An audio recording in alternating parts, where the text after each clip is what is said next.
Hello, and welcome to the Artist Pivot Podcast.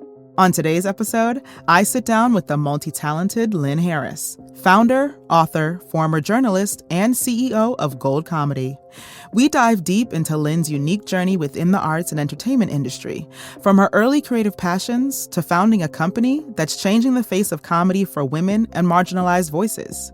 Lynn touches upon the power of embracing your authentic self, the challenges and revelations that come with pivoting from artist to entrepreneur, and why representation in comedy still matters and has a long way to go.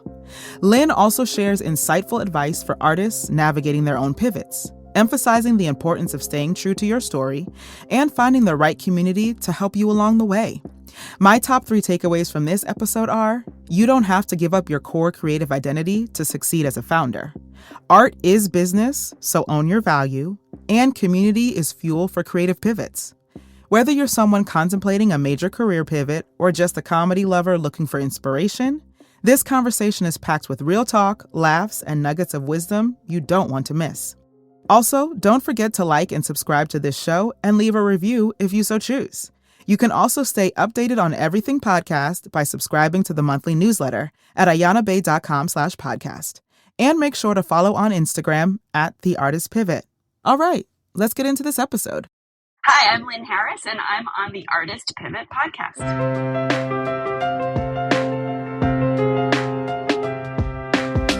Come take a listen and let your inner artist play, creating your dreams step by step every day. If you're feeling lost and don't know what to do, always remember that you can pivot to the Artist Pivot. The Artist Pivot. We Audition is the video chat community where actors can audition, self-tape, rehearse, and get expert industry advice. Get instant self-tape readers through video chat, browse through the dedicated actor meditations, podcasts, and books, meet casting directors in the virtual green room, and also make money by becoming a reader for other actors. If you join We Audition and use code PIVOT, you will receive a 25% discount on your membership. Yes, that's right. We Audition and the Artist Pivot have partnered to bring you this discount. From my own experience, I love being a reader for other actors, and We Audition is so convenient for me when I need a reader myself. Again, if you join We Audition and use the code PIVOT, you will receive 25% off your membership. Link in the show notes. All right, y'all. So today on the podcast, I am so excited to say that joining me is founder, also author, former journalist, like all of the things, and CEO of Gold Comedy, Miss Lynn Harris. Hello, Lynn. How you doing? Hi, I haven't been called Miss all day, so thank you. You're welcome. You're welcome. You're welcome. So, Lynn, I'm going to start with my 2 favorite questions. So number 1, how were your hydration levels today? Like, have you had enough water? Oh, yup, she brought out the water bottle. Yes, that's turquoise. Is that a swell? That's cute. Yeah. No, it's this is kind of embarrassing. It's very silly. It's very silly. Tiffany and Yes, I have a Tiffany water bottle. My friend Emily gave it to me, not even as a gift, not even here's your Tiffany water bottle. Mm-hmm. It was I was at her house in South Carolina, and somehow something happened to my water bottle, and she had this a shelf that looked like a water bottle boutique, and she was like, just take one, and I grabbed this one, and only because I was like, that's a nice color, right. And then only later was I like, oh, I should have also gotten an engagement ring, Right, so, right. Yeah. Yes, I love that. I love that. Oh, I would be sporting that around all the time. My Tiffany water bottle. Thank you. I have my Equinox one, so I have that one. I was a member of the gym for 2 days because I won a 2-day pass on a raffle, and then I also got a water bottle. So I was like, here we are, Equinox. That's a sharp-looking water bottle. Thanks. So it's the it keeps it cold. It's great. It's great. Nice. Yeah. And then my second question to you would be, if I were to text you and be like, Lynn, how you doing? How you feeling? But you could only respond in emojis. What would you text me? Okay. I would respond with, not that I can't cheat and use like the sticker ones, right? That are like pictures of me. You can. Listen, it's your reply. You can do whatever you want. I think today would be like, is there one that's like the sun that's like halfway out of the cloud? There is, yes. That one. Okay.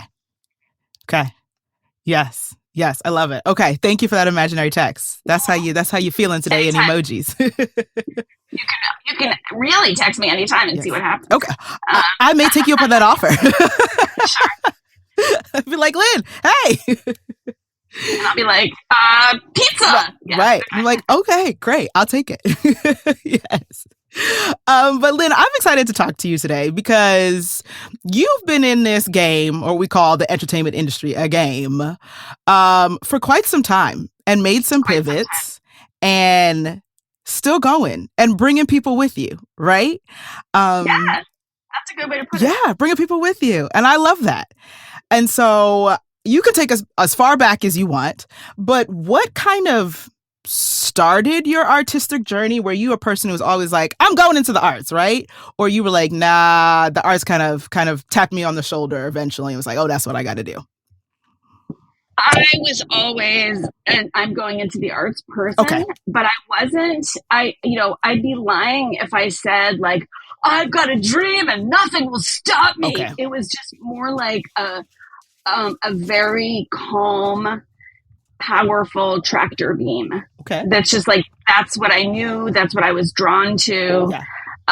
That's what I was more good at. Yeah. Of course, everything takes practice. I didn't just, burst forth, being able to write jokes or whatever it is. Mm-hmm. But that's just what I was naturally, whether it was, being a theater nerd or, writing jokes or, editing a literary magazine in my high school, like whatever it was, like that's sure the Glee Club, like a cappella. Mm-hmm. Those were the things that I was just drawn to, mm-hmm. rather than, lacrosse. Yeah. Which I say because my high school had both, and I was not, and I always like to joke that like the other girls, could burst into lacrosse the way the rest of us could burst into song. And I was like, when did they learn? How did it happen? And I'm good at sports, but like that, but I didn't understand like the preppy sports, mm-hmm. that just seemed, I'm like, did you take a lesson? Like, how did you know? Mm-hmm. Mm-hmm. So anyway, mm-hmm. But I guess that came to them as naturally as, at least starting to figure out the components of a joke or whatever came to me. Right. No, that's fair. And I kind of agree with you. It's like things leaning into the things that come naturally to us and not trying to fit into, somebody else's box of like, let's take sports, for example. I'm like, I admire sports. Athletes, y'all work hard, but so do performers, right? Like we each have a knack for something, and that training and classes were like, oh, that makes sense to me to get better at this, right? Like there are people, oh yeah, you have a great, I don't know, 3-pointer. I'm like, am I referencing things right? Yes, but 3-pointer for the sports ball, right? And yep. But listen, the way my hand-eye coordination works, I'd rather be a dancer mover on stage. Like y'all got that. But it comes naturally to them, right? Like just like it came naturally to you when you're like, I'm gonna join the Glee Club. Actually, I'm gonna go sing over here. I mean, that's like, speaking of pivots, mm-hmm. Cutting way to the recent past and really the present, when I first, when I founded my company, Gold Comedy, yes. It took me a while to find my lane as a founder because I thought that I had to sort of pivot my identity entirely, and I strategically used the word pivot there. But I was like, okay, I'm a founder now, which I am, mm-hmm. and yes. But it took me a while to kind of understand that didn't mean that I had to give up really feeling, truly like the kind of artist and, creator that I am. And I found it was hard and frustrating and disheartening for me to try over and over to kind of go to like founder meetups and things like that. No shade. Right. They were great meetups, great people, great meetups, whatever. And I still, of course, and still do have to do the things that founders do, with math and money and all those things. Yes. And I'm fine at math. It's that wasn't it, but it was just like the founder. A lot of these founders have been like founders. They're on their sixth startup, or they're the guys who like, and I do mean guys, but of course not all, of course. They're the let's say kids who like, sold all their toys when they were 7 at a profit because that's who they were, right? And so I kept trying so hard to be like, to like fit into those scenes because I thought I had to. And it took me a long time and actually some external inputs, which I can explain, to realize, wait. Yes, I have to do the sort of executive functions of being a founder, of course. But that doesn't mean that I have to pivot entirely away from the world of creators. I mean, of course, obviously it doesn't. I can't. And so, and there are plenty of businesses that are, founded for creatives and stuff. But it took me a while to realize that that I didn't have to be like, hey guys, can I hang out with you? Right. And that I could find, it's a much smaller world, but there is a world of people who, like me, kind of live in both worlds. And I do say both worlds because they really aren't. When I'm in a founder space, I'm still the weirdo, I'm like, like your business does what? And which is really weird because it's just a subscription model. Yeah. Like if I take out all the scary words like comedy and women, it's just a subscription. And so I don't understand why people are like, oh, hey, whoa, that's different, but then neither do I. But then the other thing is like, if I don't say the words founder and startup and CEO, then when I say scary words like comedy and women, they're like, how's your project? How's your nonprofit charitable thing where you give women voices, like, like, okay, not that either. Right. Right. Anyway, long way of saying that, and I forget how this got started, but to, finding your, that it took a few pivots to find my way. Yes. And feel comfortable kind of in this very small, but powerful, and comfortable piece of that Venn diagram. Right. Ooh, I love that. I want to stay there for a second, like put a pin in this because you have pointed out something that I think a lot of us, including, because I'm speaking for myself too, are trying to battle with, of that identity, right? Like of pivoting as an artist and realizing that the industry changes, right? But then you also change as a person. What you want changes, what you want to see in the world, the art you want to make, like all of that changes. And sometimes you have to create it, right? Like you created what you wanted to see in the world, but then had to put on that founder hat, the executive hat that doesn't, I'll say this because I can't speak for everybody, so I'll say this for myself. That doesn't come naturally to me, right? Like, again, I'm not the kid who went out and sold the lemonade and made the toys. I was the kid literally making up shows in the living room and forcing my parents and sister to watch, right? Like, that was me. That was me, yeah. Right? Yeah. So, and I want you to mention, because you said you could talk about also the external functions that helped you kind of navigate this, but of like, okay, wait, I don't have to let go of being an artist and a creative to then make my own company or make a company that's art related, right? But I think it gets sticky for us. Yeah. And it's not exactly the same as this, but it's related to the advice that creatives, and I think it's good advice, get all the time, which is you have to think of yourself as a business. Yeah. It doesn't diminish your art. Like we live in capitalism. Here we are. Like, we can change that if we want. But right now, right now you got a podcast. Right now you got a show. Right now you got a novel. I don't know what it is, but and here we are. Yeah. So, and while we're at it, it's not just like, oh, we'll live with capitalism. It's like, what if we could kind of work so that the capital goes where it needs to go. Yes. You know, like that's a whole nother thing. Like it's not a zero sum game. It's not like burn it down or suck it up. It's what if we could do our part to kind of, you know, push the world a little bit more to be where capital goes to the right people and places. Yes. So that's why it's, you know, and I totally understand, you know, the idea that like, well, I'm an artist, you know, but like, no, you're a goddamn business. You are selling something valuable. You're selling your time. You're selling a creation, whatever it may be, that contributes to culture. That is not a break from real life or a distraction or a nice frill on decoration on real life.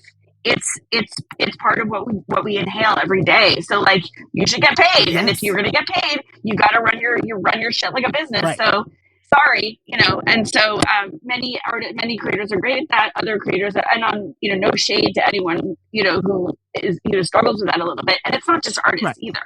You know, it's people who any kind of work that like could be seen also as like a calling, you know, like clergy, or, you know, also, you know, you also have to be like, well, it's a calling, but also it's my bread and butter, you know. So the same kind of thing. So anyway, that's my speech about that. So yes. And so then what did help you get through it, right? One thing is, and this is really, really specific, but I really want to shout them out, is there's a what's the word to call them? Well, they started out as being called the Midnight Oil Collective. Okay. And they were founded by a couple of artists who were PhD candidates at Yale. One of them is Frances Pollock, who's also an extremely accomplished, just got her PhD, opera singer and composer. And she, like, you know, all these tech bros go around talking about how they're disrupting shit, you know, like, oh, I'm totally disrupting, you know, ride shares. I'm disrupting toothbrushes, like whatever. These guys are actually disrupting structural structures. Okay. Like, because and I'm not going to put it as well as they do, but their whole point, and again, they put it better. So, and now it started as the Midnight Oil Collective. If you're going to start Googling, let me tell you, it started as the Midnight Oil Collective, and now they're actually a fund. They're actually a similar, pretty much a venture fund. But the way they work is that their whole point and the whole reason they exist is kind of what I was saying before, which is that art is a cultural it's a product, and we mean that in the best possible way. Not that it's like just an assembly line piece, you know, another one of these things, she says, holding up her AirPods case that, you know, can go in the trash if it breaks.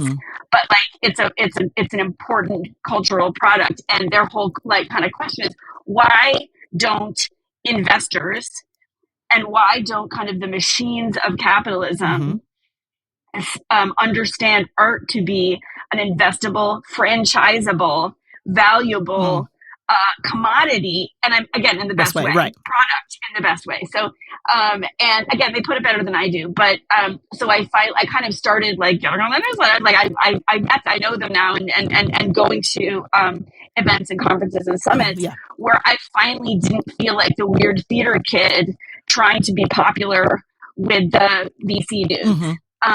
And it kind of opened up this whole small world, but really, frankly, powerful world of people who are, you know, who have money to invest in things. And of course, like it's not like I didn't know that they're like Broadway investors. Right. It's like, of course, but their point is like is not about just the models that we already know, like again, like Broadway producers, but like. Really, anything is potentially should be seen as potentially money making, just as any widget. And so again, go Google them because they say it much better than I do. But I started like understanding that these circles, small, existed. And so meeting people in those circles, I didn't have to pretend to be someone else when I went to these events or read the newsletters or whatever. And I was like, oh, know. So when I go to these events and I'm like, I run Gold Comedy. It's a comedy school and content studio professional network for women and others where they can amp up their comedy careers and join and create a powerful community and make funny stuff that gets seen and can be seen on all types of stage and screen. They're like, oh, tell me more. Right. I've got questions, so but it's in part because of Frances Pollock and her team who are really upending the way a lot of people think and really actually supporting a lot of artists to think that way too. Precisely. Oh, I love that. I love that for you, that you got the support you needed, right? In that leaning in, oh, tell me more, right? Like that's what we all desire, that of like, oh, these are my people. When I don't have to explain and they say, tell me more. Oh, I found them. Yeah. Or at least, tell me more is ideal, right? But even just like, okay, got it. Like, welcome. Yes. Not like, okay, next widget, and understanding that it's a business. It's not a nonprofit. It's not, yes, we're mission driven and we're a social enterprise, of course, but like to being taken as seriously as the other people without having to change how I talk about what I do and who I am when I do it. Yes. Ooh, I love that. Yes.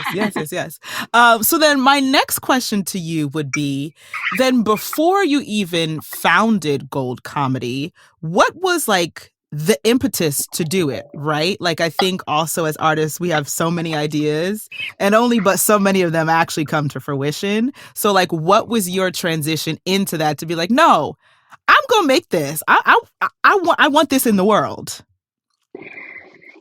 It wasn't a giant light bulb moment, but it was a series of those of us who are the Gen Xers among us may remember the toy Light Bright, which was I can't believe we thought this was awesome, but it's like a pegboard where you put in the different pegs. I know those. And you plug it in and it lights up.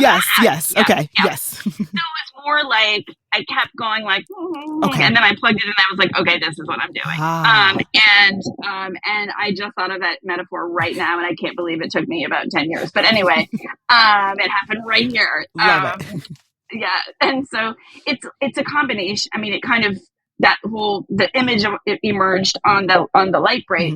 As a combination of lots of little pegs or the biggest pegs I would say are love comedy, hate patriarchy, and when I say patriarchy I mean all the intersectionality pieces of it, white hetero male patriarchy, which shouldn't have to be spelled out, but here we are, and I generally love social justice. And I actually, I was fortunate enough to, long story short, really have the opportunity to become what sounds pretentious, but it really is a thing, a strategist for culture change. Because I always really believed that, we need laws, we need policy, we need all of it. And we need kind of the air cover for the whole thing, or the engine of the will to make change really lies in culture, and often really pop culture. Yes. And I really care about that, which is like a great excuse for watching TV all the time. But honestly, and I include comedy in that. And so, I just had been evolving these ideas of, not just that comedy matters because it's a cultural force that moves not just hearts and minds, but really drives, shifts perceptions, builds culture. It really does. It also matters whose face you see telling jokes. Yes. Because when you, for an outsider art, there are really a lot of white dudes, and there still many. So many, and there still are, and we love that. Like, no shade to individual dudes, right. And honestly, but it's still, it's two things are true at the same time. It has changed to the point of unrecognizability since I did stand up, like for the better. Like unrecognizable, so much better. And at the exact same time, I cannot believe how little has changed. And both are true at the same time. So don't at me, because they're both true. So I just had this evolving idea of like comedy is culture change, feminism, pop culture, women, jokes. And I had been fortunate enough to work for, I was the VP of communications for a really cool human rights organization that has since evolved to do similar, but a little bit different work.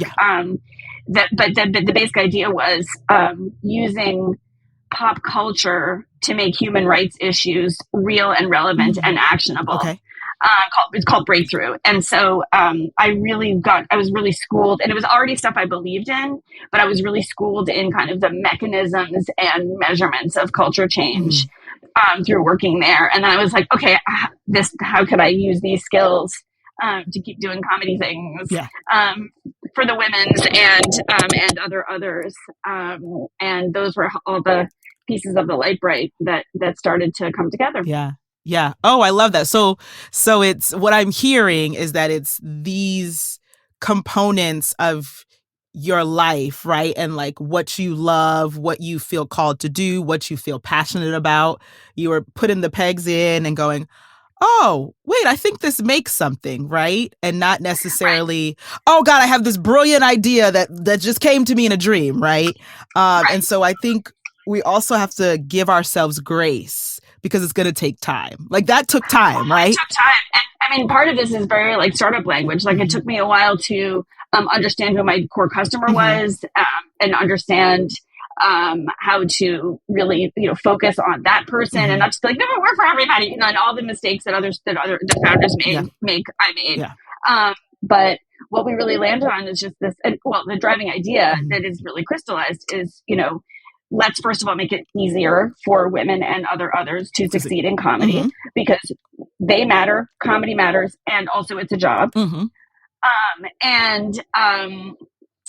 then in the aggregate, as we make it easier, and comedy is hard for everyone, but like it's still extra hard if for people like you and me. And then in the aggregate, like the more content that we push out and faces and voices that we see that are other, that are just those that are typically marginalized. The first of all, comedy is better just because, and also we start to change the perception of, we start to, if you ask AI to create an image of a comic right now, it'll be a white dude. Yes, it will. And when you make people laugh, you make people listen. So that's part of why comedy is power, whether they see you or not. And the more people we can get out there doing it, and the more diverse the whole place becomes, the more we shift our perception of who has power and who should have power. And that sounds grandiose, and I'm not in charge of all of changing the entire power structure, but like, this is my part. This is what I can contribute. Right. And and thinking about it that way of like, this is what I can contribute, right? Like, this is what is within my power to contribute to what I want to see change, right? And I think you're 100% correct about, if you see it, then your mindset starts to change, right? Like, oh no, this is also a comic. This woman, this non-binary person, this Asian, this whatever that's, like you said, non-white heterosexual male. This is, okay, yeah.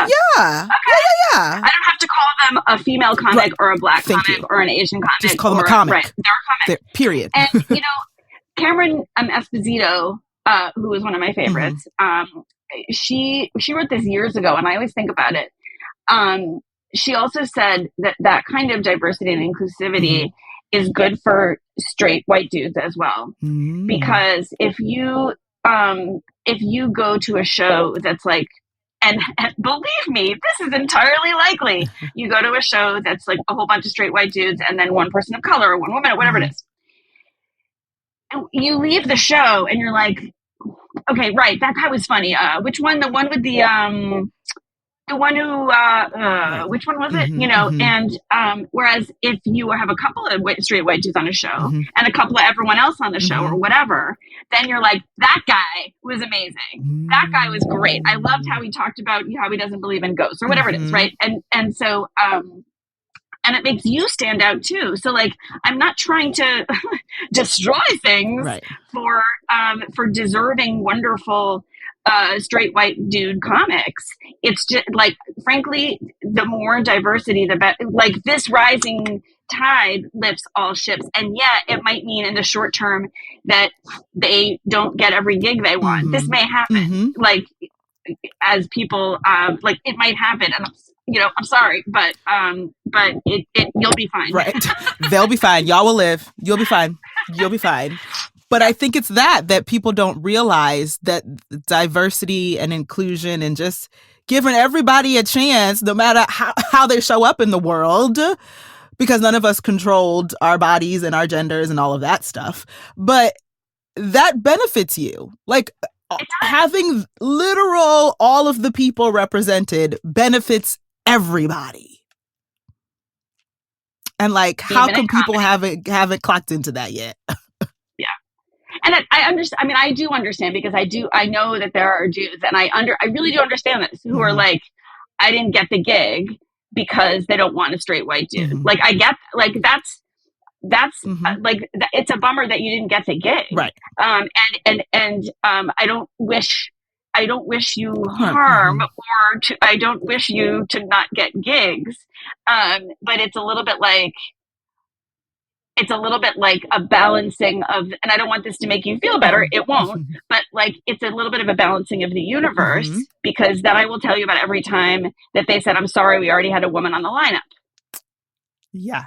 Or like, and that's been 1 million, or every dude who got gigs just because he was on the Lampoon, or every dude who, all the like, also very funny sketch teams who, of all dudes, who form because their dads know each other from NYU. Like, there's so much other stuff that you got because you're a straight white dude that you don't see. Bingo. It's that. Yep.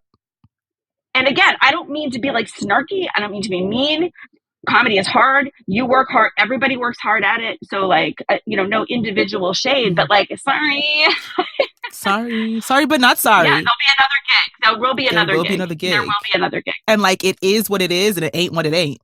Right? Like, you pointing out, like, okay, y'all, I think that's also that, like, there's a little bit of ego, because we all got our egos, right? But there's a little bit of ego in that, of like, well, I didn't get and it's like, no, you may not have gotten that last gig, but I need you to understand how you got all the other gigs that were previous to this. Like you said, right? I know.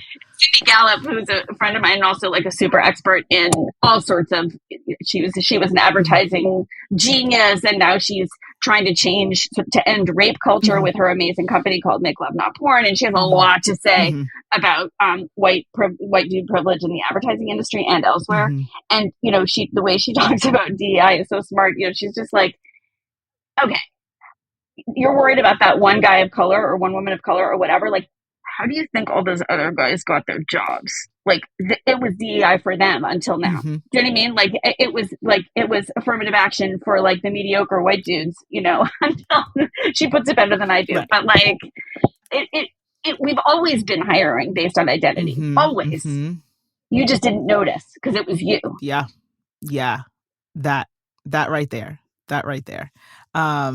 Yeah. So I love that you are doing your part. Right?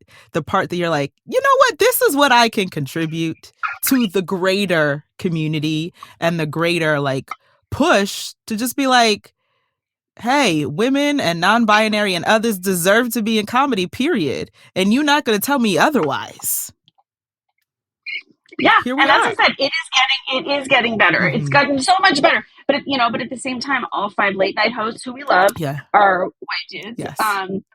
The lineups are still crazy biased. Like, the other day, a couple weeks ago, my friend Benita, who's also a Goldie, and she came in as she joined Gold as an accomplished actor and improviser and improv teacher, and she was like, I think I'm gonna try stand up, and now she's like, damn it, Lynn, it's your fault that I'm touring all over the South and winning contests in Cincinnati and like yeah. Anyway, she was in town and we were like, let's go split, let's figure out what show you should go to. Yeah.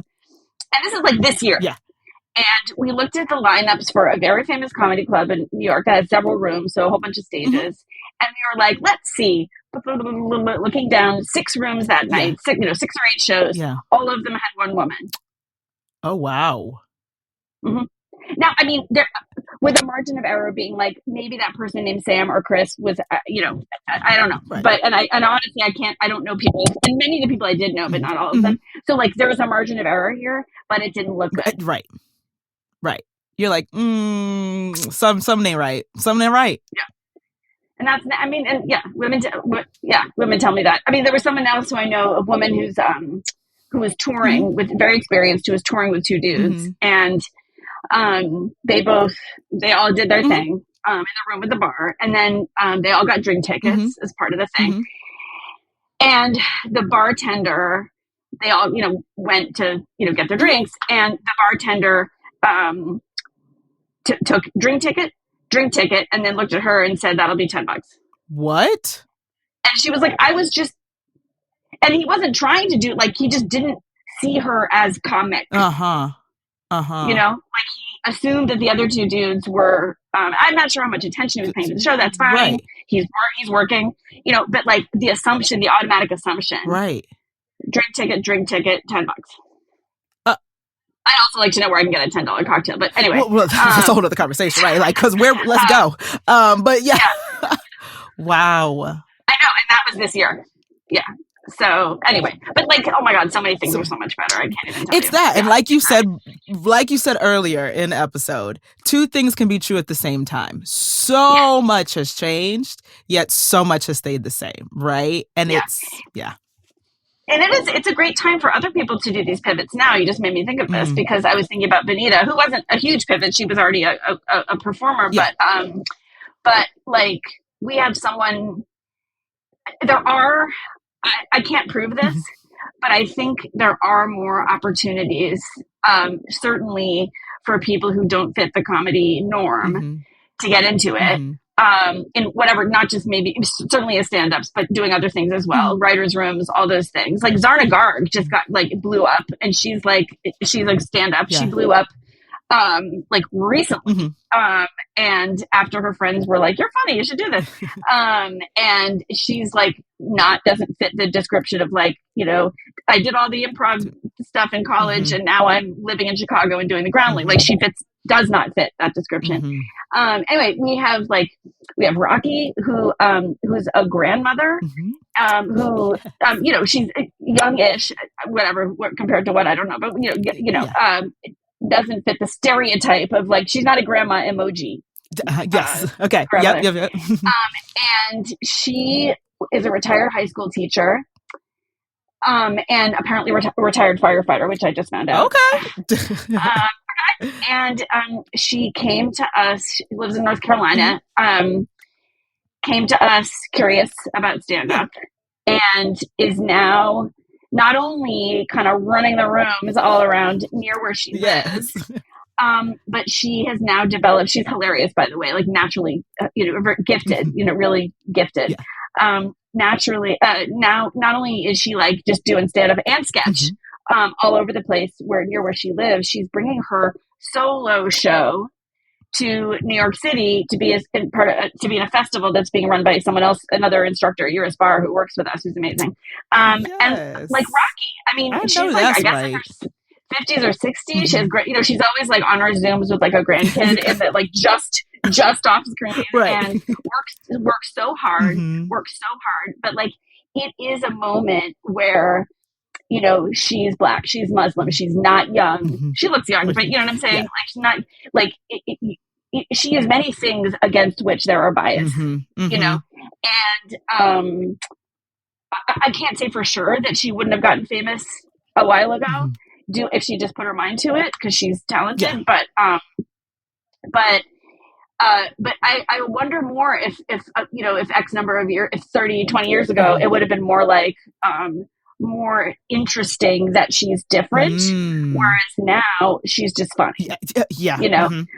So I can't say, I don't know for sure. But anyway, my point is that like there are opportunities for kind of not yet blossomed talent, like Rocky. Yeah. I mean, her talent blossomed in other ways, but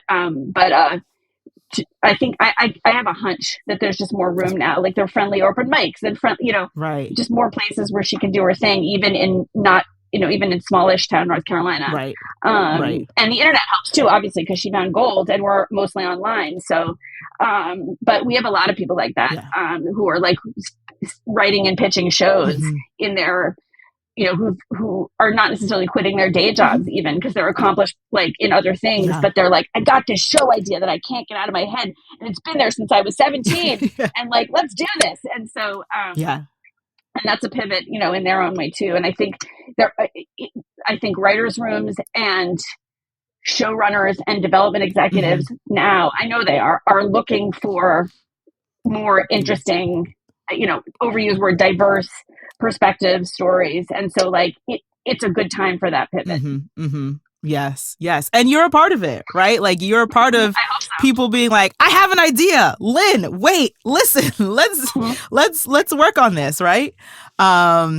And so what I wanted to ask in terms of that, right? Like pivoting, and I do think now there's kind of like, when you were talking, I was thinking about like there's kind of an open window at the moment, right? Because I do think maybe 20 years ago, people would have been like, I'm not sure, I don't know. But I think we're in a time of like, again, things are changing. As much as they're staying the same, they're also changing. And it's like, no, in this window of opportunity, I'm gonna do what I need to do. I'm gonna pivot. I'm gonna like work on this idea that I'm kind of think is crazy, but like I find people like Lynn, and she's like, crazy? What are you talking about? Let's do it. Crazy? That's a web series. That's a web, exactly. That's a web series. Let's do it. Yeah. My friend was talking to me about that last night. She, what was her idea? Something like 3. There's, I think. Oh God, I'm gonna mess this up, but I'm gonna make this up. Something like 3, like the ex-husband and the kids and the someone and the in-laws all live in the same apartment building, which is like happening to her. And she was like, "Is this a TV show?" And I was like, "That's actually yes." So like this is a moment where, when you're joking, like my life is a TV show, and then you should be like, actually. And because it's not easy to get your show made. No. Don't get me wrong, but it's a moment where if there are a lot of resources like Gold, but not only Gold, for you to be like, how do I make this into a web series? Right. How do I make this? How do I write an industry standard pitch? We have that class. Yeah. We have both of those classes. Or maybe it's just sketch. Maybe like my life is sketches, and I need, like, that was Rocky who got into sketch also. Yeah. So I just think there's more technology, there's more platforms, there's more people looking for the diversity, inclusivity, and there's more, and because there's because we are seeing such a wider range of faces and hearing different stories and hearing different voices and whatever, then you're not then also representing all the people who look like you or act like you. So you also have a path to uniqueness as opposed to a path to being pigeonholed. And I really think that's true. Yes. Agreed. I think that's true too. We get a plethora of people, and you don't have like that pressure of like, well, I'm the only one, right? It's like, but I don't represent everybody who like looks like me or walks through the world like me, right? And so what I wanted to ask you would be like, what would be your nugget of wisdom or like word of advice to artists, creatives, comics, performers, everybody in our world, about pivoting or just like making a change, right? Like you said, you don't have to quit your day job if you have one right now, but what is something that you're like, nah, y'all should do that? That you don't have to be different from who you already are to make it work. You don't have to be, I mean, sure. I mean, I mean traits. Yes. I don't mean habits, right? Like, sure, I guess like habits, sure. If you need to like make sure to keep your receipts and itemize your expenses, knock yourself out. Like that's a habit. But traits, like you don't have to be, I don't know. You don't have to be like more outgoing. Right. You don't have to be more,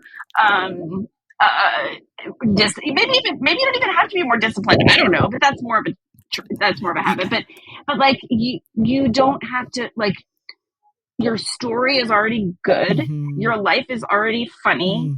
You don't have to go like find something chaotic or nutty, like it's it's right there. Yeah.